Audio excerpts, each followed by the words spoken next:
We did a few things that are nearby Death Valley, but not in Death Valley. So we took Highway 15, hung a turn at Baker, and went up, I think it was Highway 127. And then I had seen out of the corner of my eye this sign for the Amargosa Opera House. And this was our first pull the car over because we're going to check this out. Yes.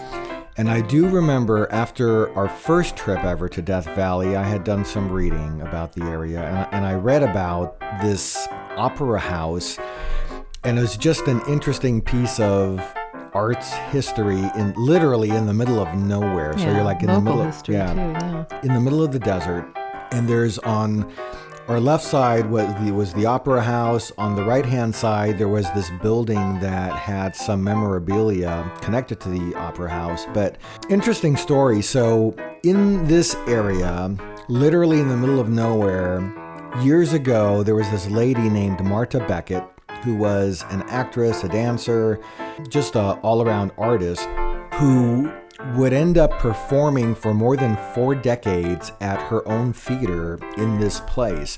And by herself. She started with a few people, right? And then it just became only her.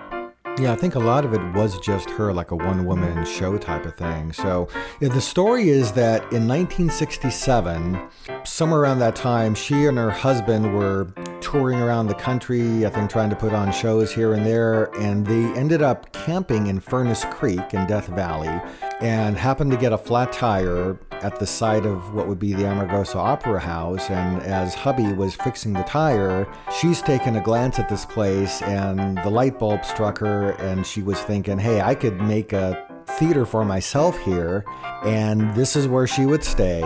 And for the next 40 years, put on shows, and she would dance, she would compose music, just interesting. We had seen a week or so ago also a YouTube that showed us inside of the opera house because we weren't able to go in when we stopped. Right. Because COVID it's closed. Right. Temporarily closed. Yeah. Or indefinitely closed. Yeah. What do you remember about the inside of this place? Very painted. The ceilings, the walls, all were painted, and apparently by her. Yeah.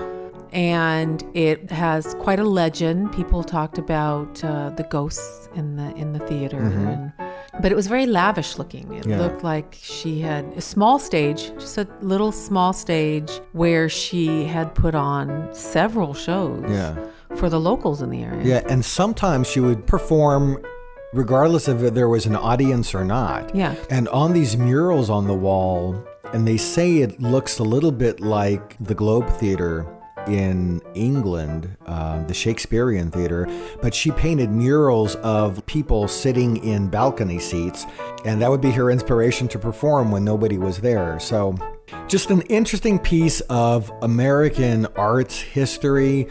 I hope that somewhere in the future, this theater will be open again for shows. I know that there's a nonprofit that does some upkeep for it, and they try to preserve the legacy. It sure would be, I would like to go back someday if the place is open for shows, because I enjoy that kind of thing. Yeah. So, yeah. I would go with you.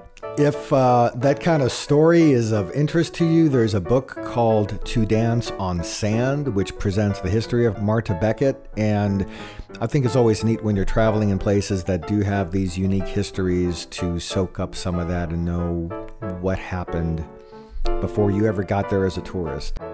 This exhibit was inaugurated on Saturday, February 10th, 2018.